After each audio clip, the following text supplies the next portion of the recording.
السلام علیکم ورحمۃ اللہ وبرکاتہ۔ بھائی، ایک بہت افسوس کی بات ہے کہ عام طریقے سے دیکھنے کو یہ مل رہا ہے کہ مسجدوں کے چھتوں پہ نوجوان بہت زیادہ شور مچاتے ہیں، اور ایسا لگتا ہے جیسے معلوم ہو کہ دھرم شالہ ہو یا کوئی مارکیٹ ہو۔ تو یہ بہت افسوس کی بات ہے، مسجدوں میں شور مچانا بہت بڑا گناہ ہے۔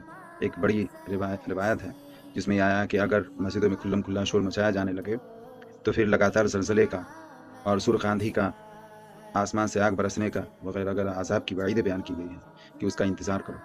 اسی طریقے سے بعض روایت میں یہ آیا ہے کہ اگر ایک زمانہ ایسا آئے گا، قیامت کی نشانی میں سے بتایا گیا کہ ایک زمانہ ایسا آئے گا کہ لوگ مسجدوں میں شور مچائیں گے، تو حضور نے فرمایا کہ تم ان کے ساتھ مت بیٹھنا، کیونکہ اللہ کو ان کی ضرورت نہیں ہے۔ تو اس لیے میرے بھائیوں، مسجد کے ادب کا مکمل خیال رکھیں، مسجدوں میں شور مچانا بالکل ہی جائز نہیں ہے۔ ایک بار حضرت عمر رضی اللہ عنہ کے سامنے میں کوئی شخص شور مچا رہا تھا، تو حضرت عمر رضی اللہ عنہ نے فرمایا کہ تم کہاں کے ہو؟ تو اس نے کہا کہ طائف کا ہوں۔